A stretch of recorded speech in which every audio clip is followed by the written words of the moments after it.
Professor Thomas needs no introduction. He has taught at several universities around the world, researched and published several books, monographs, and academic papers, Sunday columnist for the Stabroek News, and has been writing a Sunday column on the coming time of Guyana's petroleum industry every week since September 2016.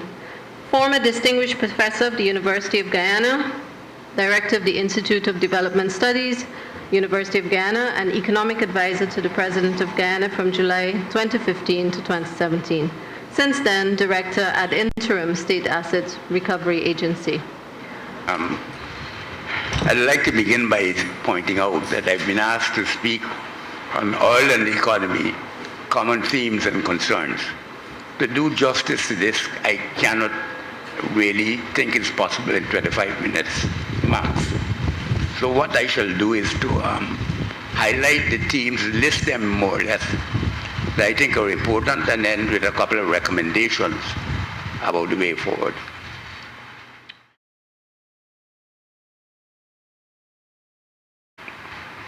So the first issue, I think, is the central issue, is the nature of the world market and the probable price of oil circa 2025. The slides, the first four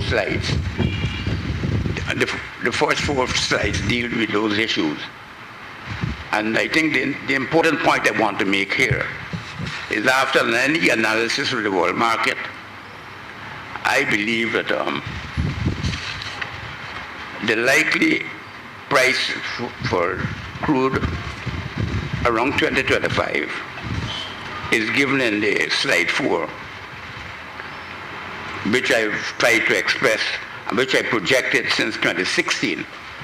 So you can see that because the data was given in 2016, when everyone felt when I made the projection, I've been absurd because the price was less than 50, has been borne out by time.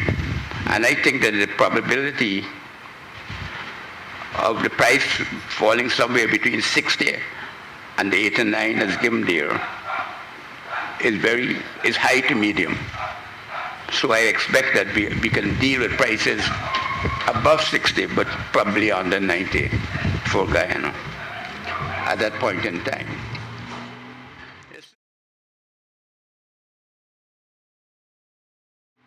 The second point I want to make, or the second theme which I think is important, is that people should understand the nature of the Guyana finds. Everyone is familiar with the geological factors that govern the finds. The fact that we are the western part of the split of Pangaea, which was the original landmass, and separated itself into the Americas and Africa. So our oil formations reflect the geological realities of that part of Pangaea that separated itself. So every discovery that we're getting here in Guyana, or for the rest of South America, on the northern coast, the eastern coast, parallels more or less what is happening in Africa. In fact, geologists call it the mirror theory. And they figure that therefore we can forecast the likely development of our oil finds along that path. That is important because I want to make a point about a few features of it. One is, and perhaps the most important,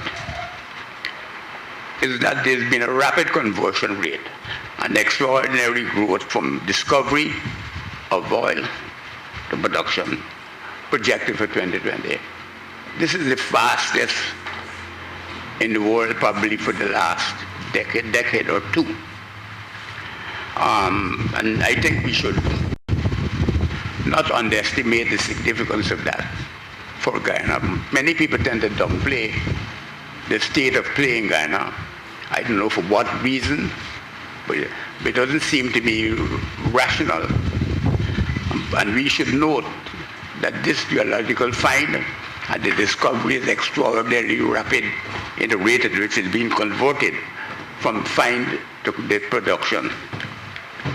There's been no significant lag in implementing the production schedule up to this point in time. And I think the period we can effectively say is less than 5 years, from 2015 to 2020. And this weighted industry average is 10 to 12 years. It's an extraordinary development. I think it's important that Guyanese bear that in mind.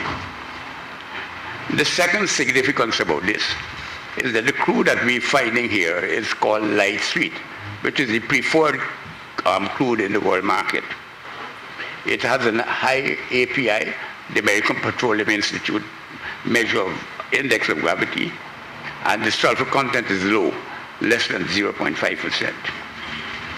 Now, the point about all this is what are the sizes of, or the expected or reasonable sizes of how much oil do we have.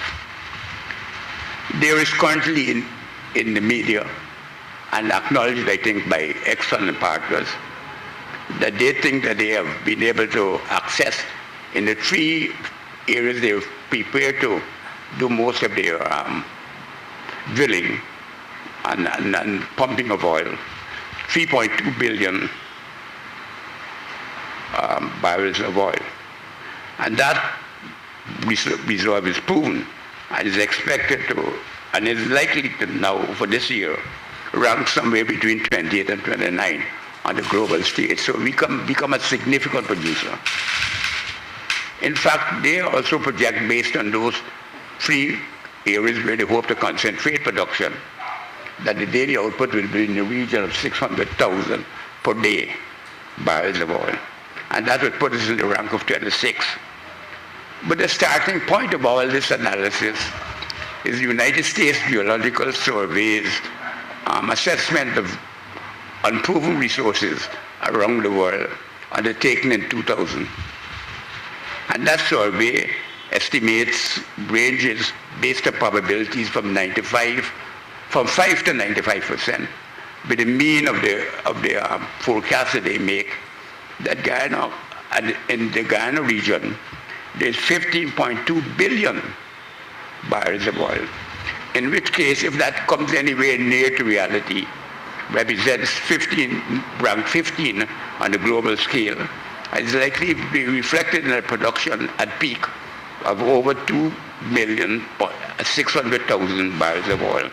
And that would put us in the rank of number 10. On a per capita basis, we already exceed any other country in the world. So the prospects for Guyana are extraordinary. So although the doomsayers are trying to minimize or make it look as if we're not on the cusp of the enormous discovery, this basic physical fact demonstrates that Guyana is at the cusp of a development that is completely unprecedented. Even those who used to dream of an El Dorado will be shocked today at what lies within our potential. I have the next slide, which depicts the United States Geological Survey's assessment. The data they have there and the projections at the various levels of probability, 95 to 5%, and they give the mean for that.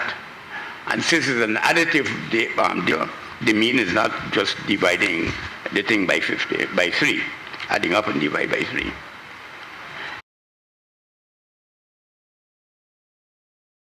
The next major theme that I feel that is important is to recognize that the find is located in a very difficult environment, probably the most difficult in this hemisphere. It's ultra deep water, I think somewhere around 3,600 feet.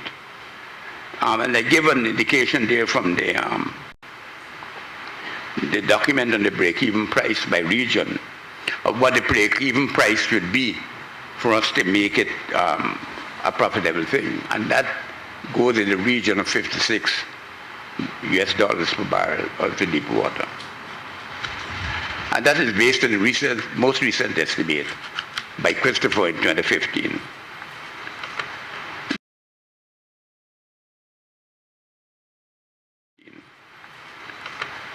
The next set of issues which I think we have to confront is by far the single most important existentialist threat to Guyana's oil and gas is Venezuela.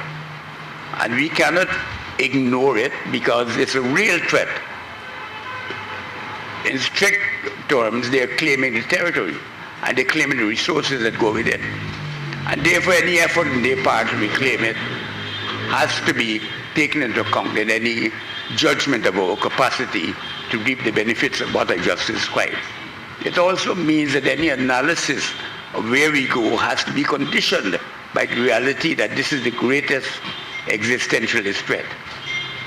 We cannot, therefore, ignore the fact that it must govern the choice of who would lead the development and also the choice of what incentives you give to those who would lead that development. I think the choice of Exxon and Nexen and Hess had been, by serendipity, very fortunate for Ghana because it brings together the might of the United States and the emerging might of China. Both China and the US are now players in this market, and I think they give us the capacity to resist any aggression from Venezuela that we would find from any other source that we may be able to find to lead us in the development of oil and gas. So people should realize that we are dealing in an environment where strategically the threat to no oil really exists. Because remember, the Venezuelans had moved in the first discoveries on the eastern frontier near to Suriname, so that we cannot ignore this in any analysis that we're taking. And I feel, therefore, that we have to bear this in mind because the symmetry between ourselves and Venezuela are so marked that it would be ignorant for us to be having a discussion as if these things don't play a part in our emerging future.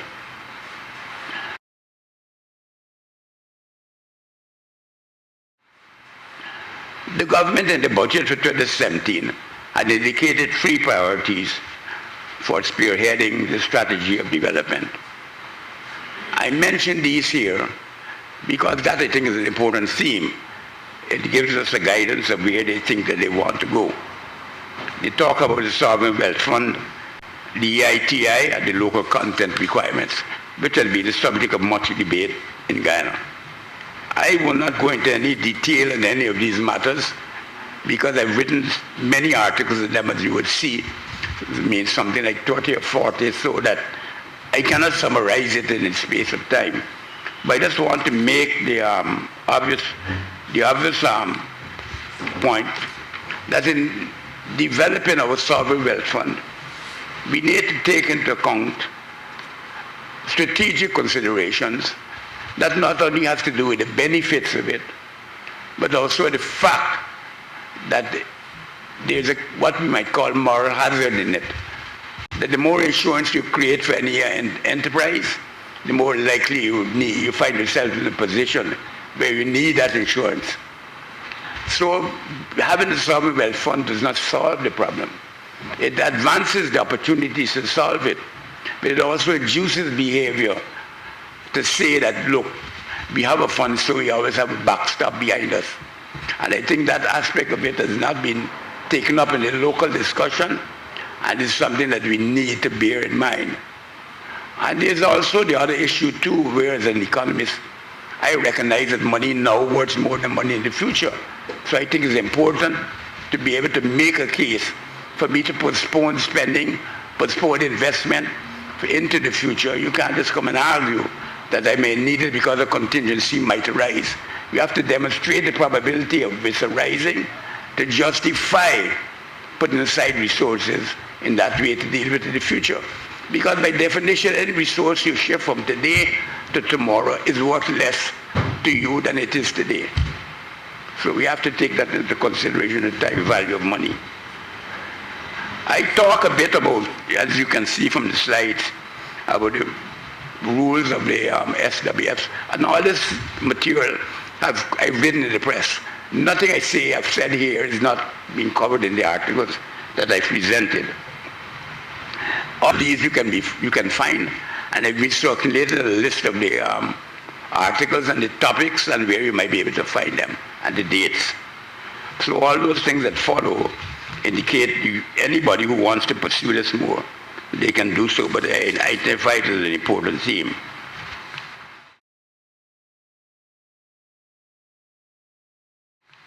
Also, I have reservations about EITI and so on, which the government is very interested in. But I think the reality is that Guyanese don't understand the limitations of EITI. It does not include OPEC countries. It does not include the BRIC countries, the big country, BRICS, the big emerging development countries. It is still basically a voluntary organization run largely by NGOs and civil society, dominant. It has provided a get-out card for many corporations because they sign on to it in the hope that it would reduce criticisms of the corporations. So when Trump came to power, he disbanded it as his first act in the United States. He told the corporations they no longer had to sign on to any voluntary agreement about voluntary disclosure of information through the ITI mechanism and abandon their pursuit of becoming a member. It is so civil society dependent and so I think therefore restricted in terms of its governmental capacity and its governmental capability that I think Guyana should be very careful about the extent to which they expect great benefits to flow from the ITI membership.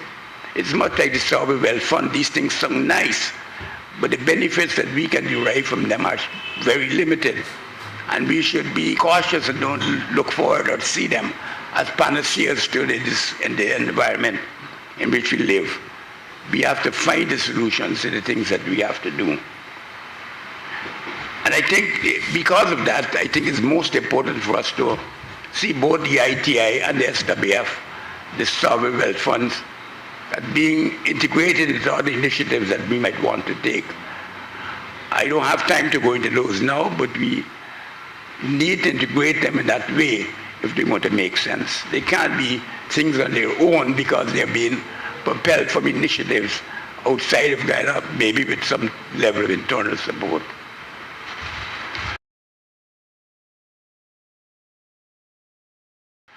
And this, I think, is clearly indicated when you look at the consideration that is most important in people's mind, how much revenue you're likely to get from oil and how we regulate that revenue.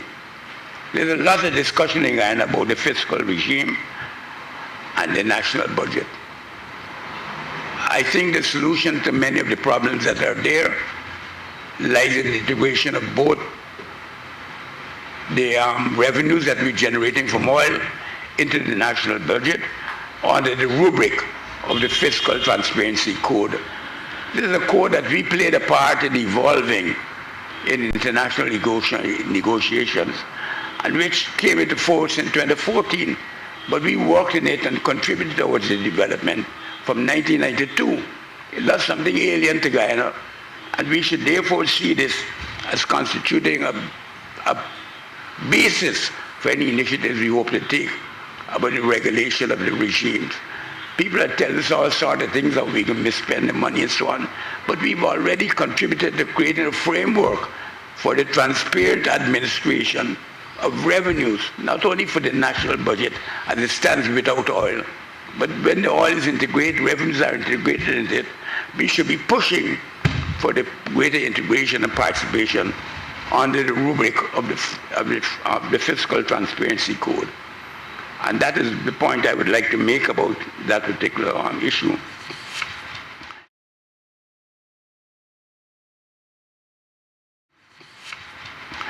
If we go forward a bit more, we also talk about a lot of the press is talking about the macroeconomic risks and challenges.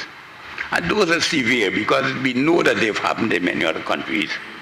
The Dutch disease, which is really reduction of our global competitiveness and an increase in the really effective exchange rate. The governance course, which is the course of plenty, the adverse effect of plenty, generating behaviors which are more rent-seeking than innovative among the population, weak governmental systems, pure unlimited regulation, and intensive corruption and maybe regime entrenchment as a consequence. Because they have no doubt about it, the regime in power, when the oil starts to flow, will have started with considerable advantages over any other regime. There's also the issue, the challenge of absorption capacity. We have limited absorption capacity in Guyana because we're a small state and we are embarking on big issues of a size which I told at the beginning is far more than we are imagining as we work now. There's also the need to balance between the present generation and the future. And here we rely on the SWF and the EITI, and I've already pointed out the limitations of that. But the most important matter to me of all is that we have to manage expectations. Fortunately or unfortunately, we're in an environment where negative views of where we're going with oil prevail every day in the press, so that the local population at large are not exposed to views of where they might feel that an enormous amount of plenty lies around the corner. Because everybody that gets a voice in the media tends to negate our efforts at what we tend to do. There's an ethos of denigration of all our efforts in this particular regard. So people not seeing it at this point in time as an onward flight of increased capability and increased abundance for all Guyanese. They see it in conflicted eyes where they're not sure what is going to happen. And I think that is fortunate because it gives us a situation in which we can manage the expectations of people much better than we might have been able to. If, as in some other countries, people saw the oil coming and then thought bonanza or heaven was around the corner. Everybody that writes or gets an ear in the paper now tends to pull down the efforts that we have made, pulls down the gains that we find, and this has created an atmosphere among the people where they're not sure of what is there behind the soil.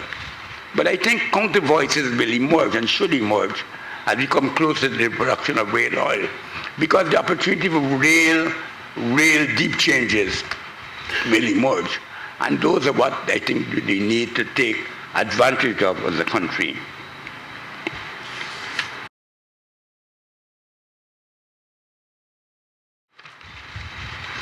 And of course, we have had a lot of ambitions about the institutional framework that we would create. And I list them there that we've talked about, all these things, 7 of them. And I made the observation that in 2016, 7 comprehensive policies, laws, and regulations had been proposed. But by the end of and they were to all be done by 2017 at the very latest. In fact, they were to be done initially in 2016. But you can look at the list and see how very few of them, if any, have been done, so that we're lagging in the development of the institutional framework.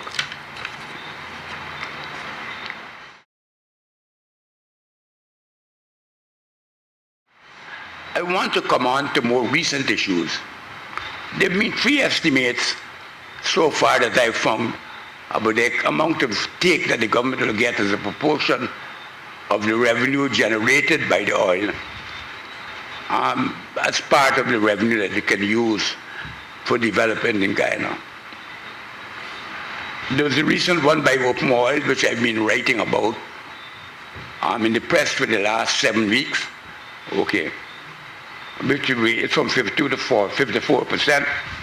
There's one by Rystan of 60% and Wood Mackenzie of over 50%.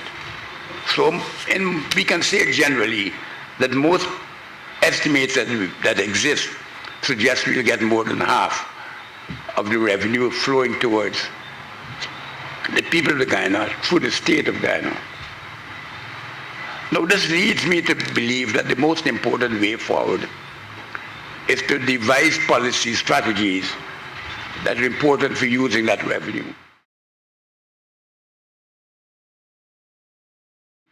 And here, because of limitations of time, I make 3 observations. One is that we should not get involved in any upstream activities or downstream activities leading to anything like a state-owned refinery. I think that's a no-no, and I've argued at great length in the articles. I think it was 6 weeks I took to demonstrate why we should never do that. We should, if private sector people want to do it, or private firms from overseas want to do it without giving them any special support that puts a burden on Guyanese people. But we should not, this should be a commercial venture, people making profits and not earning profits, and if they don't get involved in trying to value add the oil. That is no-no. But linked to that, I think there is the opportunity for doing so with gas. And the reason why I say that is because Guyana's aspiration, I think, given the documents that are around, is to become a green state.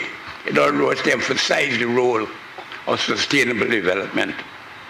And I think from that point of view, gas, although not a clean fuel, is certainly not as dirty as petroleum, and therefore has that great advantages. But apart from that mention of gas, I think the single most important thing that we can do is invest resources in creating a Ministry of Renewable Development.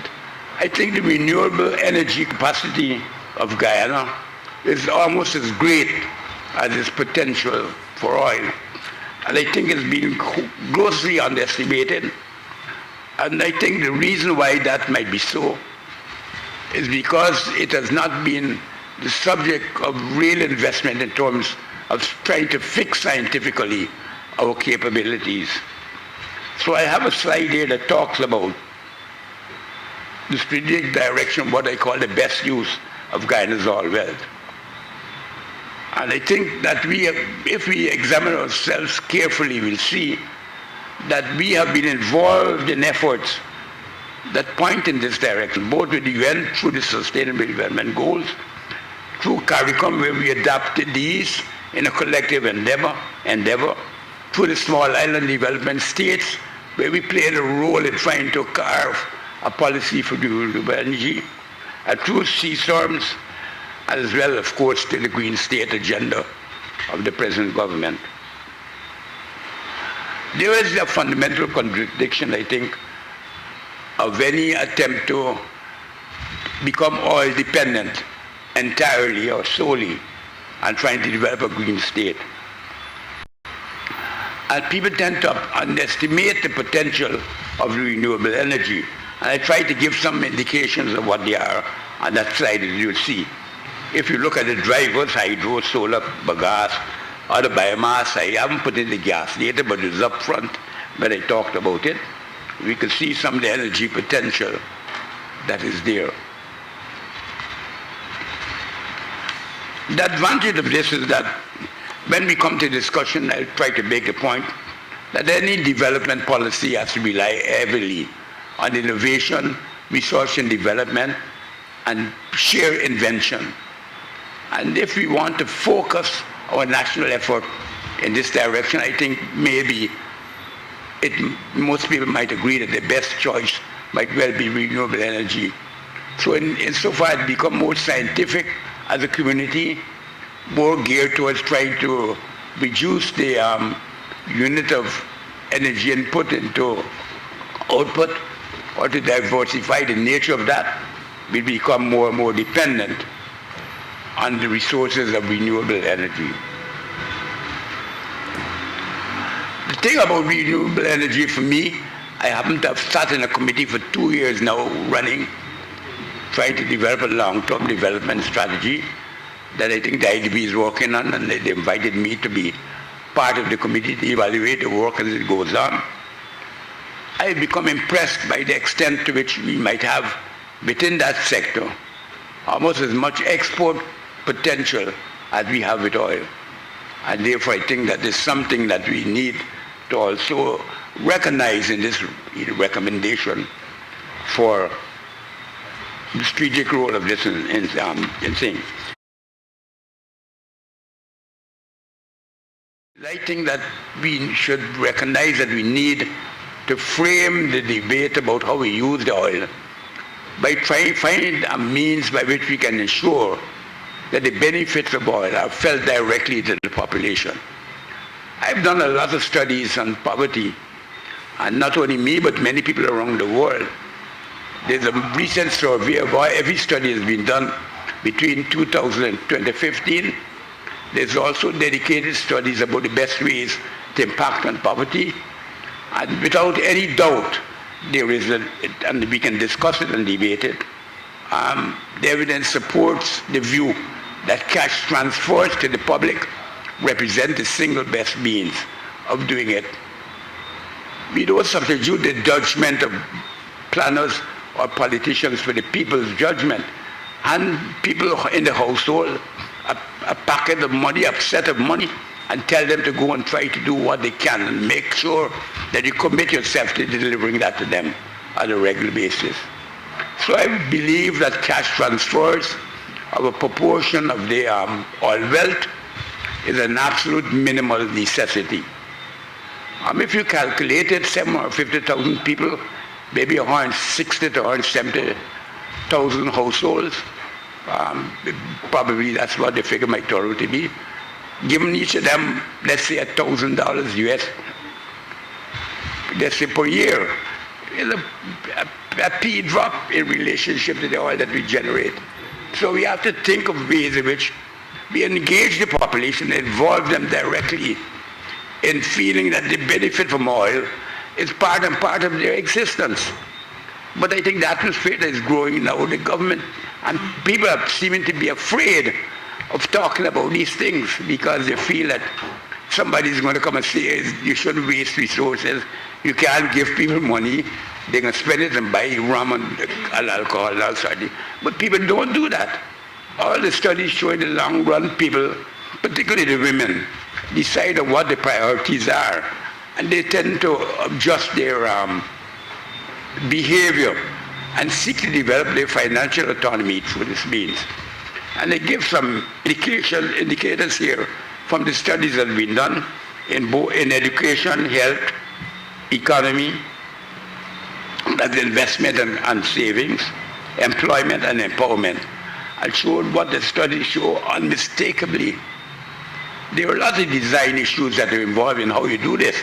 I'm not going to say it's an easy thing to do, because with a high level of migration and the migrant population, the diaspora, moving in and out of Guyana regularly, you need to ensure that the money is given to the people who are primarily resident here and who are most dependent on would be most dependent on the benefits you want to give them from the oil, so that you have to design a program, and that will take enormous skill and effort. But I feel that's the way that we ought to go, so that people see the benefits of oil translated into cash that they have in their hand, and that they have the autonomy and the skills and the power to spend it, particularly the women folk. Thank you very much.